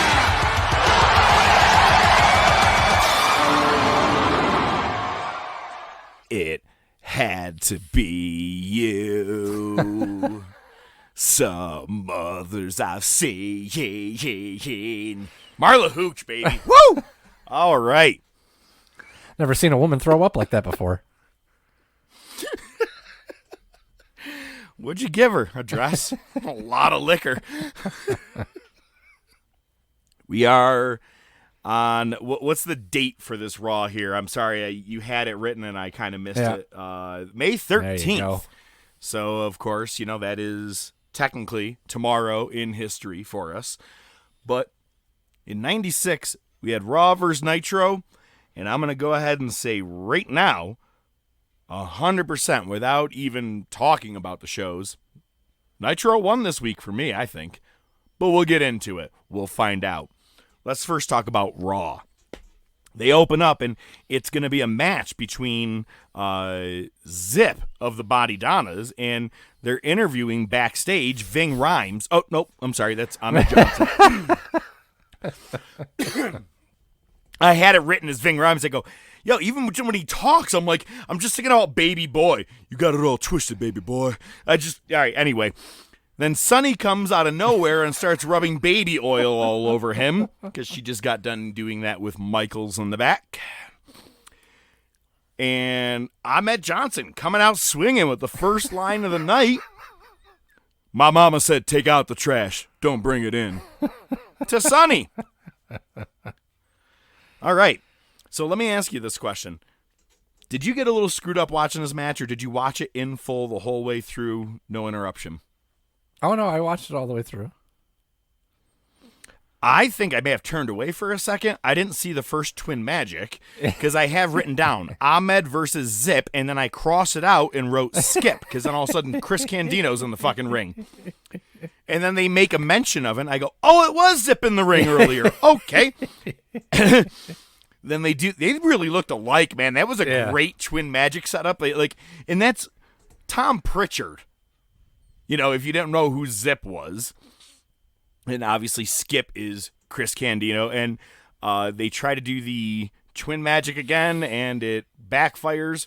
Ahmed Johnson with the Pearl River Plunge and takes the win. His hand's bandaged up. I forgot. I think he broke his hand or his thumb or something around this time because I noticed his right hand was bandaged up. It was probably at the match at In Your House, right? Probably. Then up next, we get a promo. If you want to go to Warrior University, you can be racist like me. I'm kidding. No, it really was. It was a wrestling academy. It was a wrestling, and even more so, you hear Vince McMahon go, if you want to be a wrestler in the WWF, call this number, send in this amount of money. I go, oh my God, they were asking people for fucking money back in the day to go to wrestling school. I forgot all about that. You could go to Warrior University. God damn. All right. The next segment, Vader against Duke the Dumpster Droese. Jim Cornette is on commentary. Okay, first line. Hey, McMahon, with both these guys on the... Oh, no. Hey, McMahon, at In Your House coming up, it's going to be Yokozuna versus Vader, and it's going to be two tanks that are going to collide. One's a Sherman tank and one's a septic tank. I just miss good commentary, man. It was a slow match. It sucked. Yeah. Vader takes the win, of course. Way too long. And then they show we have a couple of matches that are going to be coming up next week. 1, 2, 3 Kid. It's kind of funny, because we know where he's going to end up, down this year. But it's just funny that he's still on TV at this point with $1 Million Man in his corner. And he's going to be taking on Aldo Montoya next week. Or no, Savio Vega. So showing us a couple of that. But then up next, Undertaker comes into the ring, rolling down a gold coffin. Paul Bearer, any promo he ever does is just gold just to listen to, no matter what he says. There's a lot that actually happened in this segment. So then Goldust comes out and quotes. Hey, you know what? Goldust is set for the Top of Wrestling podcast. He gets it because movies is wrestling and wrestling is movies. Quotes Tombstone. Also kind of a Johnny Cash song if you listen to When the Man Comes Around. Gets in Taker's face and says, I see a pale horse. Like that whole quote. And awesome. I'm like, okay, good start. But I forgot he used to do that. After he'd say the quote and he goes, Tombstone 1993. That's the best. Grabs Undertaker's hand all seductively and asks him if he knows what rigor mortis is. Obviously talking about a stiff body part, and then Taker starts beating him down. Told you this segment had a little bit more than we were ready for. Mankind now makes his return to the ring and gives the mandible claw to the Undertaker. And this is the second time Taker's taken this because he got it just a couple of weeks back right after WrestleMania. Now, Goldust, with the Intercontinental title on his body in gold, mounts and grinds from sliding from Undertaker's chest all the way down to his shins and then sits next to him. And I go, okay, couple things. One, I can't believe Undertaker was like, yeah, Vince, I'm down for the segment. That sounds great. I'll lay there. And I want him to rub. And it was a slow fucking rub. And I just want to say this right now. Nothing to do with gay, straight, this, that, or not. Friction can happen, man. What would you do if that dude just popped a fucking boner in the ring after Goldust did it? How does Vince explain that? Why are you doing this segment? I'm not saying that a boner was going to happen, but segment should be over, right? Mandible claw, mount, grind, rub, touch. Nope, Undertaker's going to pop right back up because he can sit there and take the rubbing, but he can't take Goldust sitting next to him. Fuck this show. And then Goldust retreats. That was quite a segment. What are your thoughts on that one? There was some great stuff. Goldust powdering and losing his wig on the way out was fucking hilarious. Loved it. So tall. So dark. So clammy. And so stiff. 2 weeks in a row he does the clammy. And he goes, what kind of cologne is that? Embalming fluid number 5. And then he does the never danced with the devil in the pale moonlight line. Let me feel you. Yep. Touch you, Reaper. Gold from Goldust. It's just a weird segment. There was just a lot of shit happening. For a show that's only 1 hour, it did pack a lot into 7 minutes. Up next, speaking of, I had mentioned his name earlier, and that's why I had it in my head. The guy who is just incredible, Aldo Montoya, takes on Justin Hawk Bradshaw, who at this moment is doing a future imitation of Chris Hero. Holy shit, it's uncanny. The blonde hair, the beard, the chubby belly, the hard clothesline, it's Chris Hero. No shit. But Dutch Mantell is on commentary, and then afterwards, You get the branding, the JHB branding on your body, which I don't know, what was it, like just paint probably or something ink like that, or something, marker or something. Because I was always like waiting for the next week. I'm like, oh, it must have healed. I was a kid, all right? We see this past weekend in Kuwait, Shawn Michaels and British Bulldog, they fight in the Gulf. Fighting right in the water, and those waves were coming in pretty Bulldog's hard. wearing some choice fucking underwear. Or whatever. It looked like...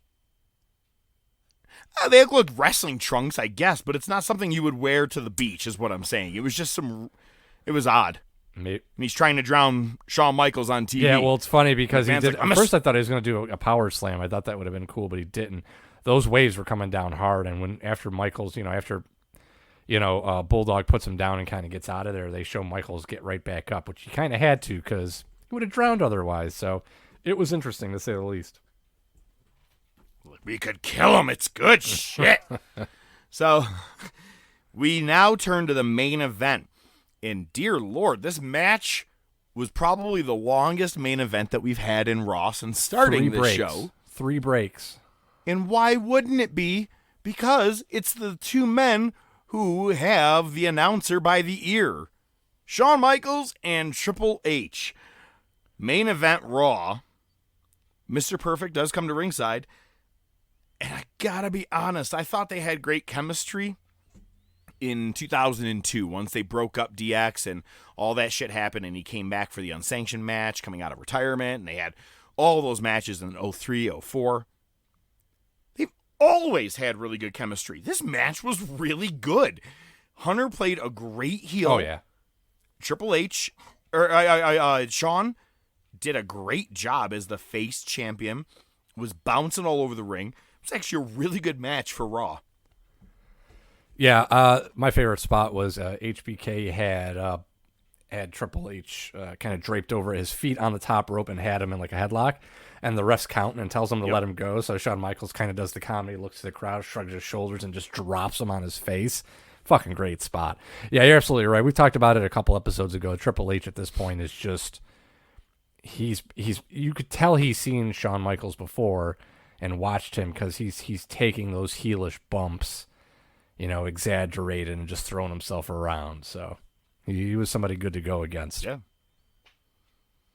And that's how Raw goes off the air, minus British Bulldog backstage with a semi-incoherent interview. Rambling promo, yeah. I don't know, man. He was not really the we'll say the best speaker on a mic. No. And he kind of like stumbled through his ways. He was like, "Cause next week when I'm here and you're back here, if you're there, oh, it's happening. Beware of dog." I think you're supposed to say something about Diana in there, maybe. Don't go near her or something. I don't know. It was really weird. And again, all night, he's a skirt chaser, McMahon. Did you know that? Lawler, all night, just calling Michaels a skirt chaser. Say, Hunter comes down to ring with a girl. Fucking funny. Lawler, he goes, "You're going to want to stay away from Michaels, all right? He's a bad guy. All he wants is to get into your pants. He's a skirt chaser, okay? Keep your eyes on Hunter. Or me." Oh, my God. And then naturally Shawn Michaels comes down and starts kicking it to her. And oh, my God, yeah. He gets like face-to-face and like just staring at her. And then actually, yeah, it was a very well-played match with the right people. I don't think Bulldog should be the one. They could have found anybody else on the roster that had a wife. I just don't think Bulldog can carry a promo against a guy who can carry a promo at this day and age, or at this time. Cornette at least to help him out there. All right, that's true. That's true. But what happened on Nitro? Well, Nitro, it's our go-home show for Slamboree, which is coming up the following Sunday. I'm excited about this pay-per-view. Yeah, man, absolutely. So since Luger has missed 2 championship matches in a row, he camps out in front of the arena and they show him in like a sleeping bag with a cooler, and he's got bug spray.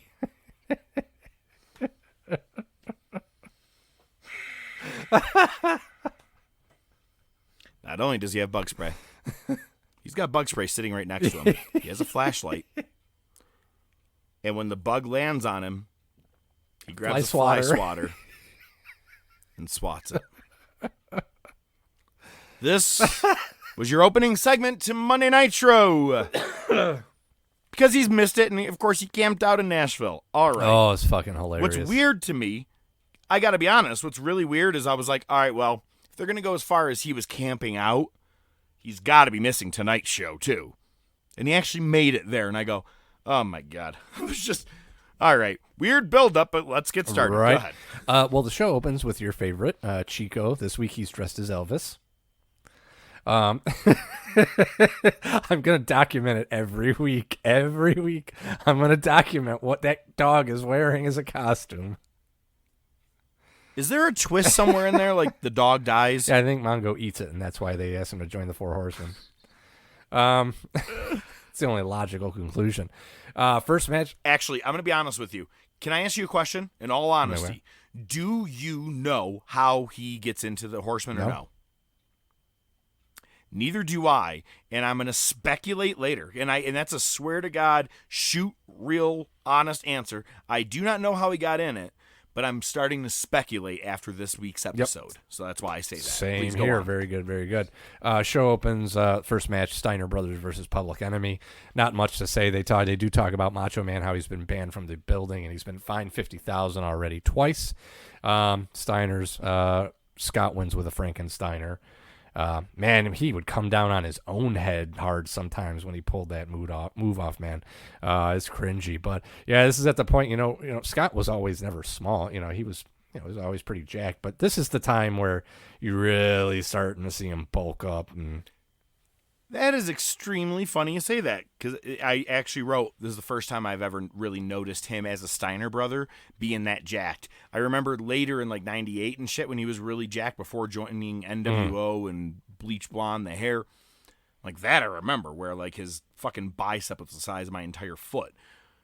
But now I'm seeing it as he was a Steiner brother, and I was like, he was almost too big to be in a tag team at this point. Like he was just that jacked. But they are really teasing that this Sunday, Slamboree, Lethal Lottery, these guys are on opposite ends of the ring in a match. I'm already excited about that one. Yeah, there's some decent ones coming up there. Next one, man. This one was pretty good. It wasn't too bad. Your boy Chris Benoit, who's obviously a part of the Four Horsemen, beat Squire David Taylor with Jeeves. I think Jeeves is like a manager to 3 different people at this point. When Benoit comes to the ring, you see that there's another dinner table set up at ringside, which is cute.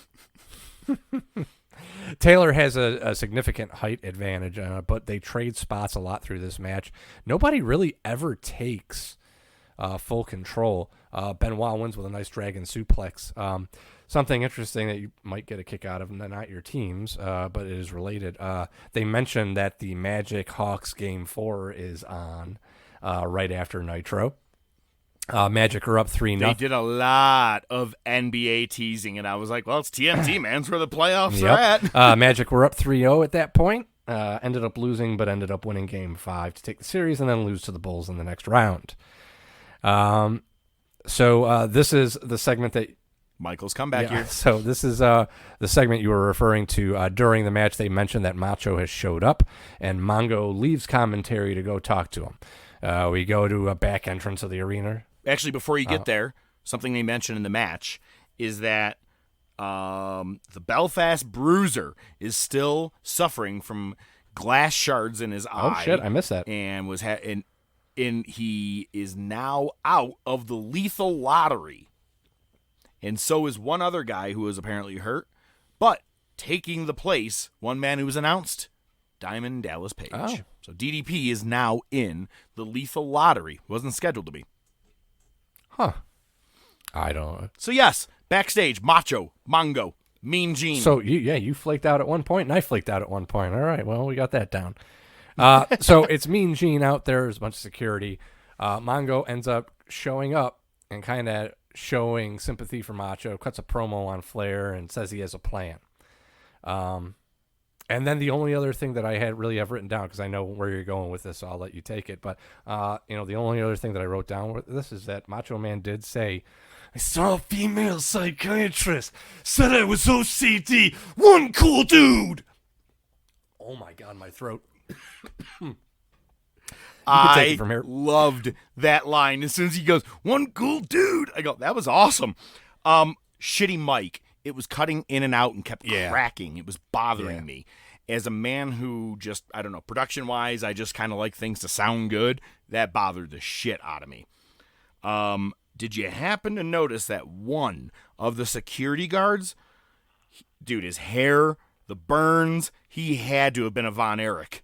He looked like he was a Von Erich. The guy right to the left of Mean Gene looked just like he could have been any one of the Von Erichs. I didn't notice Just that. throwing it out there. Because, they use wrestlers as security, so who knows who it could have been at that time. I'm just saying it looked a lot like him. It was anybody except Kevin left at that point. Oh, Kevin was definitely not going to be doing security.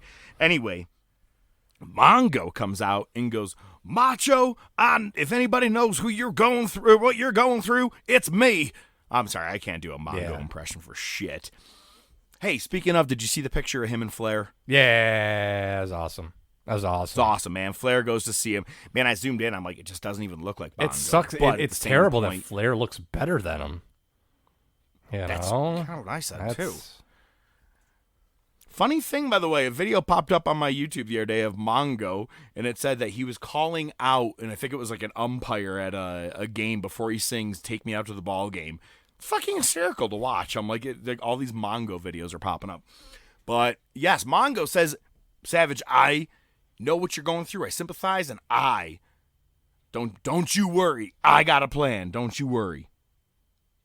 So now it's coming together. Right. This was all got to be a ploy. He's been fucking with Deborah the whole time to make it look like he's just a womanizer. And Mongo's in on it.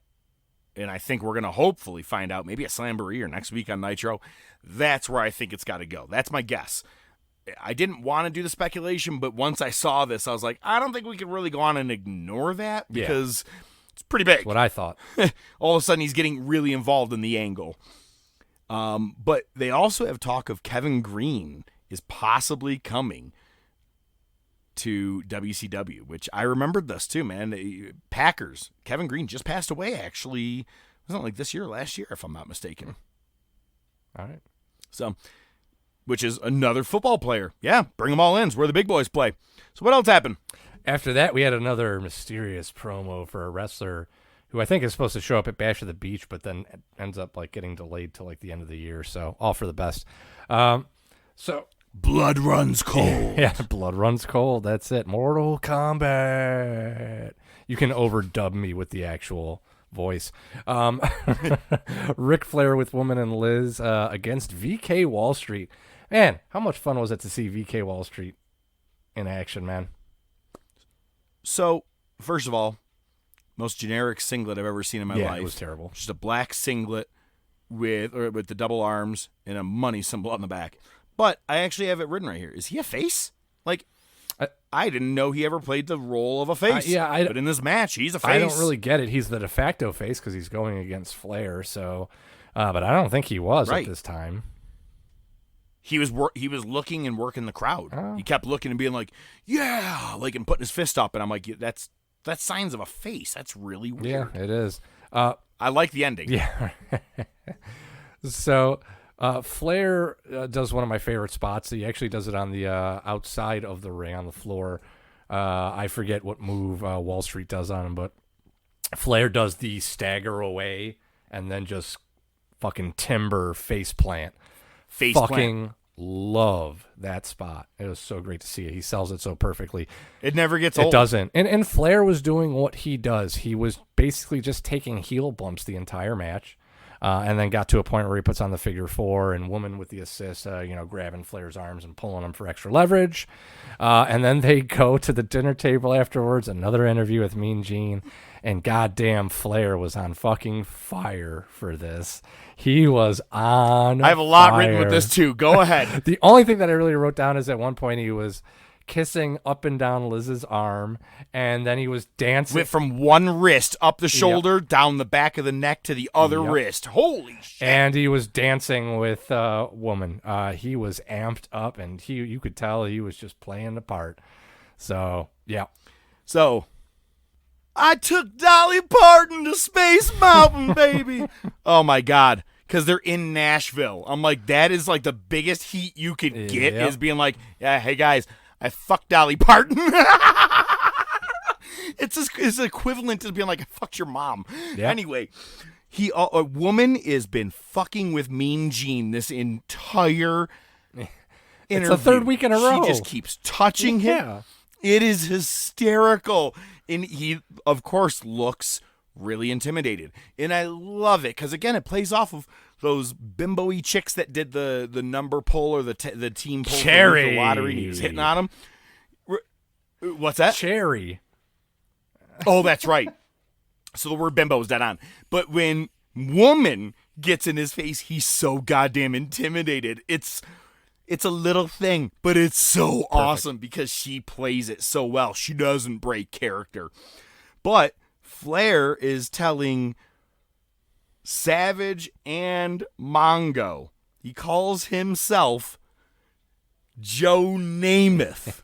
And he goes, because I could throw the touchdowns all night long. Puts his arms around Woman and Liz and says, and I got my wide receivers. Holy shit! Dude, I popped in 2021 at something Flair said in 1996. They came back from break and Bischoff apologized. Yep. He goes, if we weren't live, we could have censored that whole thing. I'm like, he didn't need to, but it was, God, like you said, Flair was in Flair form. Doing the dancing. Oh, my God. Great. Woo! All right, take us into the final segment. All right, so Luger actually shows up for his match. Luger goes for a shoulder tackle a couple times in the beginning and bounces off. They're playing against the size of the Giant. He goes for a slam, gets thrown through the ropes. Flair and Woman and Liz are having dinner ringside. Basically, well, I mean, you got to eat after you just had a wrestling match. He just won. He's famished, right? He was dressed with the robe. So the match ends up spilling into the outside, and it ends up at the dinner table, and Giant just choke slams him through the table. Woman took too long to clear off the table. Yeah, it killed me that he lifts the candle, takes a plate, moves a couple things, and then grabs the entire right, the white, like the tablecloth.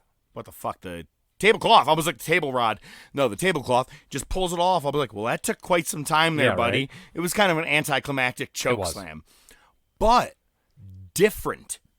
What I like about that is that Luger went parallel with the table as opposed to opposite or whatever you want to call it. Normally, everybody puts their back in the dead center of the table. Right. He went long way with the table, which I hadn't seen in such a long time. I thought that was kind of a cool spot. Yeah. And that's how they went off the air. Except it was weird. What? Bobby Heenan? What about Bobby? Did you see Bobby Heenan? He was smiling. As they're going off the air? He had this like smile, like almost like an "I told you so" smile. He was, and he goes, but then he went like he had his head to his ear, or his hand to his ear. He's like listening, and he goes, "Wait, oh my God!" And then they would that's it, and they cut. And they went to the NBA game. And I was like, I'm like, that was a good way to tease. I'm like, that's smart, good heel shit. But I'm like, what are we gearing towards? But it could be maybe this whole Four Horsemen, Flair, Mongo, Savage, Woman, Liz, all this stuff. Who knows? I said it, man. Nitro put on a much better show. Yeah. Goldust grinding Taker didn't do it for me. Ahmed Johnson versus Skip and Zip sucked. Yeah, it did. JBL versus Aldo Montoya. It all sucked other than the main event. Nitro actually produced some good matches. Benoit and Taylor was great. I like the Undertaker Goldust stuff. Would.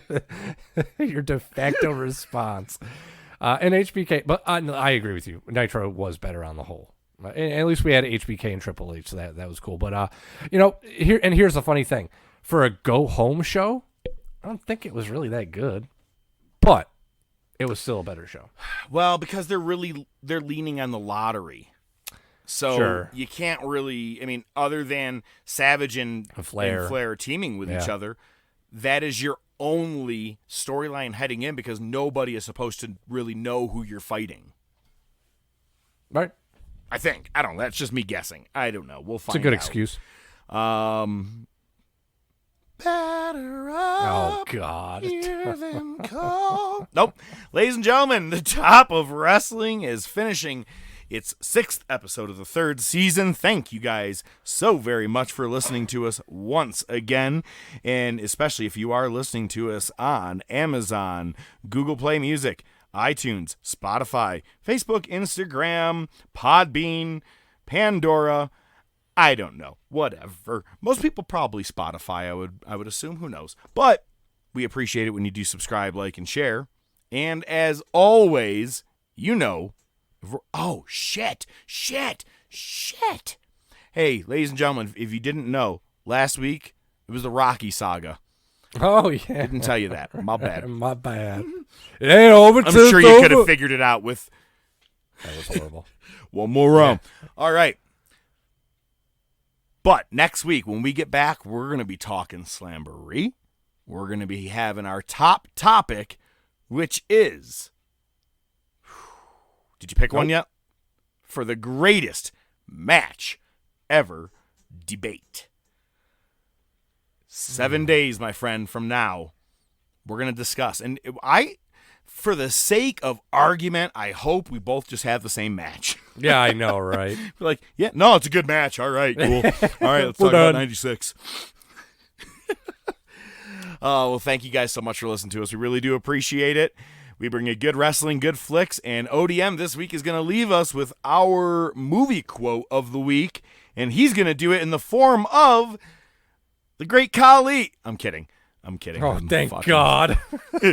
Okay, I'll play. No. Okay. This week, O.D.M. is going to leave us after I saw him this week on Raw, cutting a promo. I said that's who he's got to end his week as. Movie quote of the week as Paul Bearer. Oh, wait, hold on. Are you crying? There's no crying in wrestling. It's exactly what I wanted it to sound like, I swear to God.